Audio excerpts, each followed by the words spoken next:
हाँ जी फ्रेंड्स, क्या हालचाल। Welcome back to my channel. आप सबको मैंने लास्ट पॉडकास्ट में बताया था कि प्राची जो है उन्होंने सामने आकर के कैमरा के सामने अपना फेस दिखा करके उन्होंने ये सारी बातें क्लियर की है कि किस तरह से मैडम का जो मासूम रिश्ते वाला सच है वो रियली में सच है। मैडम ने इस चीज़ से तो खैर डिनाई कर दिया कि नहीं, ऐसी कोई बात नहीं है, उनकी कोई बेटी नहीं है, लेकिन ये बात बिल्कुल 100% सच है।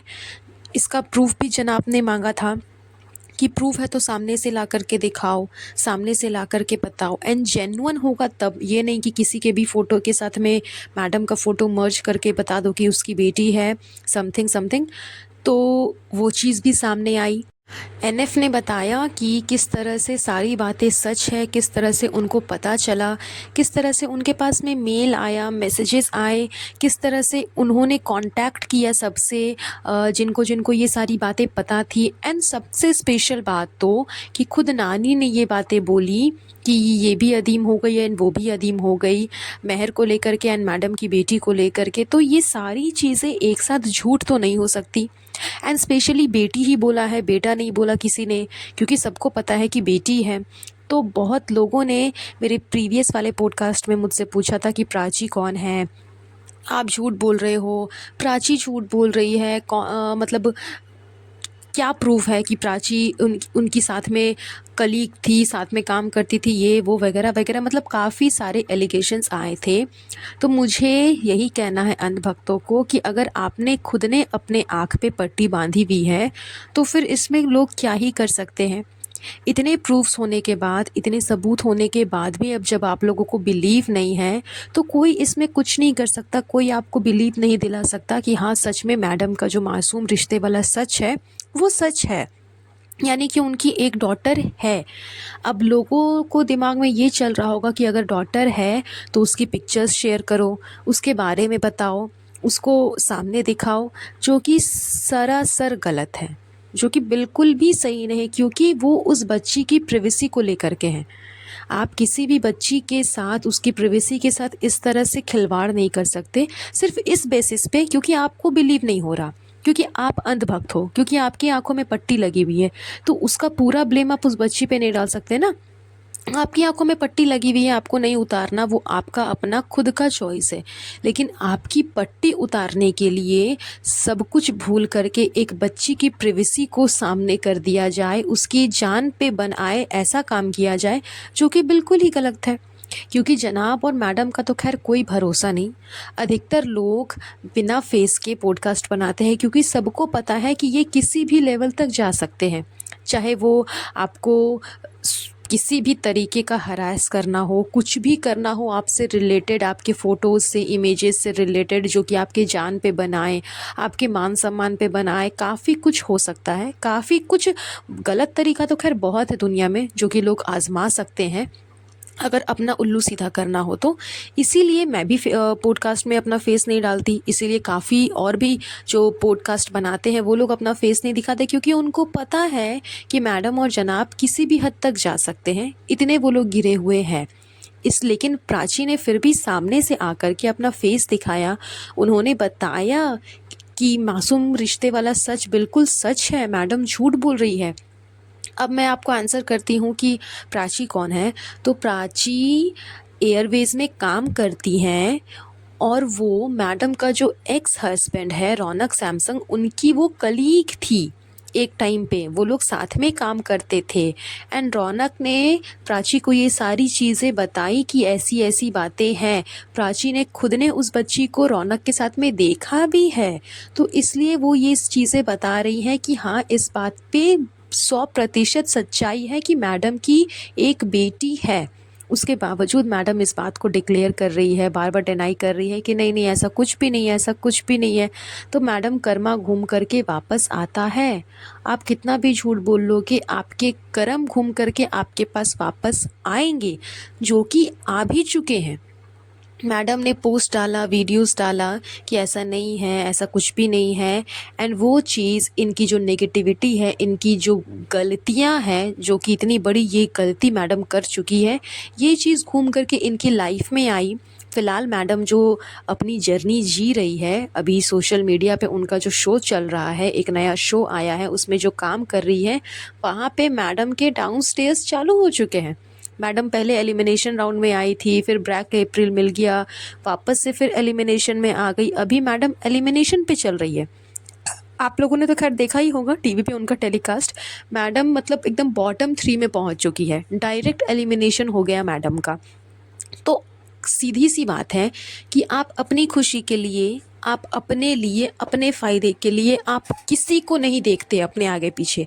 आपको कोई मतलब नहीं है कि आपके आगे, आपके पीछे आपको सपोर्ट करने वाला जो इंसान है, आप उसके बारे में भी सोचो, उसके लिए भी सोचो, नहीं, कोई फ़र्क नहीं पड़ता, आप सिर्फ अपनी खुशी देखते हो। तो आज देख लो कि आपका कर्मा घूम कर के कैसे आपके पीछे आ गया। आप अपनी खुशी देख रहे थे, अपने शो के चक्कर में अपने बेटे को छोड़ दिया था आपने। आज देखो उसी शो पे आप एकदम बॉटम में हो, मतलब आपको ब्लैक अप्रैल मिल गया है। अब उस शो में आपकी ज़्यादा चांसेस नहीं है रहने की, बहुत जल्दी आप शो से आउट हो जाओगे। देन देन फिर क्या करोगे? देन फिर घूम कर के वही बच्चा, वही घर, वही फैमिली, उसी को आपको व्लॉग में दिखाना है, जिससे कि आपको थोड़ा बहुत अर्न हो सके। इसके अलावा तो और कोई ऑप्शन नहीं है। लेकिन अपने फ़ायदे के लिए आपने फ़िलहाल बच्चे को भी छोड़ रखा है, घर को भी छोड़ रखा है, फैमिली को भी छोड़ रखा है, किसी से कोई मतलब नहीं है। फ़िलहाल एक लेटेस्ट इंटरव्यू आया था जिसमें मैडम से पूछा गया था कि आपको फैमिली का बहुत सपोर्ट मिल रहा है, तो आपको कैसा लग रहा है ये शो करके, क्योंकि फुल सपोर्ट है आपको फैमिली का।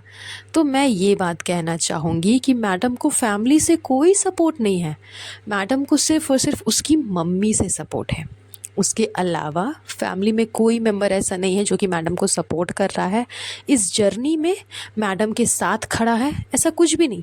मैडम यहाँ पे भी जब जवाब देती है तो बोलती है कि हाँ मेरे हस्बैंड हैं, वो हमेशा आना जाना करते हैं, रूहान को देखते हैं, बहुत सपोर्ट करते हैं, मुझे बोलते हैं कि दीपी तुम काम करो, तुम्हारी अभी जर्नी है, तुम्हारी अभी लाइफ है, इन्जॉय करो, मैं हूँ, मैं सब कुछ हैंडल कर लूँगा। तुम क्या हैंडल कर लोगे?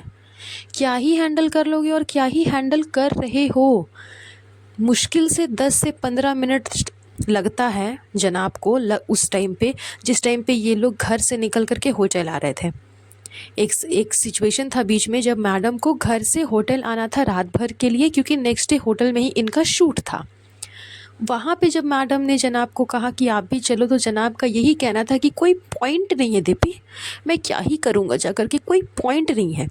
तो सिर्फ एक रात के लिए जब आपको अपने बच्चे को संभालना था, वो भी कुछ घंटों के लिए, एक रात भी नहीं, काफ़ी लेट ये लोग निकले थे, रात को शायद 10 बजे के आसपास ये लोग अपने घर से निकले थे, एंड सुबह 6 बजे मैडम का शूट था। तो 10 से 6 के बीच का जो टाइमिंग था, बस उसी टाइमिंग में जनाब को रूहान के साथ में रहना था। उसके बाद तो खैर उसकी नानी उसको संभाल लेती है। तो वो कुछ घंटे भी जनाब ने सपोर्ट नहीं किया, सीधा कह दिया कि कोई पॉइंट नहीं बनता है, क्योंकि जनाब को घर पे सोना था, वहाँ जाते तो वहाँ रात भर जगना होता, रूहान को संभालना होता, तो जनाब को तो वो चीज़ें करनी नहीं थी। तो फिर ये कैसा सपोर्ट है? कौन सा भाई, कौन सा सपोर्ट तुम कर रहे हो? पीछे से मैं खड़ा हूँ, कौन से खड़े हो, कैसे खड़े हो कि कुछ घंटे भी तुमने अपने बच्चे को नहीं संभाला? ऊपर से ये व्लॉग में आकर के बोल रहा है कि आप लोग बोल रहे हो कि रूहान को घर पे क्यों नहीं रख लेते, उसको क्यों नहीं संभालते घर पे रख करके जब मैडम जाती है। तो कोई इतना बेवकूफ़ नहीं है, सबको पता है कि छोटा बच्चा है, उसे माँ चाहिए होती है। कोई तुमको ये नहीं बोल रहा कि तुम रूहान को घर पे रखो और तुम भी घर ही पे रहो, तुम सेट पे चले जाओ ना। जब सेट पे मैडम साहिबा की मम्मी रह सकती है तो तुम क्यों नहीं रह सकते? तुम्हें तो आदत ही होगी, क्योंकि तुम तो काफ़ी शूट्स करते आए हो हमेशा से, तो सुबह से लेकर रात तक सेट पे रहने की तो तुम लोगों को आदत होगी ही ना। तो तुम सेट पे रह करके ही रूहान को संभाल लो ना, घर पे रख करके संभालने की कोई ज़रूरत नहीं है। तो ये सब सिर्फ इनका दोगलापन है अपनी बातों को क्लियर करने के लिए कि देखो हम कितने महान हैं। हम चाहते हैं अपने बच्चे को रखना, हम चाहते हैं उसके साथ में खेलना, लेकिन ऐसा हो नहीं सकता, क्योंकि उसको उसकी माँ की याद आती है, माँ के साथ में रहता है। सीरियसली आप लोगों ने वो एपिसोड देखा ही होगा जिसमें मैडम लोग को टीम वर्क मिला था, टीम में काम करना था, यही एपिसोड, इसी एपिसोड में जिसमें ये लोग गए थे होटल में रहने। यहीं पे जब सहारा वाला होटल में इनको टीम के साथ मिल कर के काम करना था, वहाँ पे मैडम सुबह 6 बजे एंटर करती है एंड वापस से रात को रूहान से मिलती है। मतलब 6 बजे वो वहाँ से निकली रूहान के पास से, आकर के शूट पे बिज़ी हुई, खाना बनाने में बिज़ी हुई एंड वापस से रात को निकल कर के जाती है रूहान से मिलने। तो सुबह से लेकर रात तक वो बच्चा अपनी माँ के बिना रह लेता है, उनको ढूंढता नहीं है, उनकी फ़िक्र नहीं होती, कुछ भी नहीं होती। लेकिन व्लॉग में बोलने के टाइम पे ये लोग बोलते हैं कि रूहान को हर 1 घंटे में उसकी अम्मी चाहिए, हर 1 घंटे में उसकी अम्मी चाहिए। मतलब वो ढूँढता है कि मेरी अम्मी कहाँ है, मेरी अम्मी कहाँ है। मतलब इतना दोगलापन, इतना ड्रामा, इतना झूठ, इनको खुद नहीं समझ आता कि ये क्या कहते हैं, क्या दिखाते हैं, क्या दिख रहा है, इनको कुछ खुद ही समझ नहीं आता क्योंकि इतना झूठ ये लोग बोल देते हैं। तो झूठ का पिटारा भर गया मैडम। अब बहुत जल्द आपको आपके कर्मों की सज़ा मिलेगी। जैसे ही वो पिटारा फूट जाएगा ना, आपको आपके कर्मों की सज़ा मिल जाएगी, क्योंकि दुनिया गोल है। घूम फिर करके आप जो करते हो आपको उसी का पुण्य भी मिलता है, उसी का फल भी मिलता है और उसी की सज़ा भी मिलती है। So you just wait and watch. बस चलिए, आज का ये पॉडकास्ट यहीं पर एंड करेंगे। बहुत जल्द मिलूंगी आप लोगों से नई पॉडकास्ट पे। तब तक आप सब अपना अपना ध्यान रखिएगा। Have a nice day. Bye bye.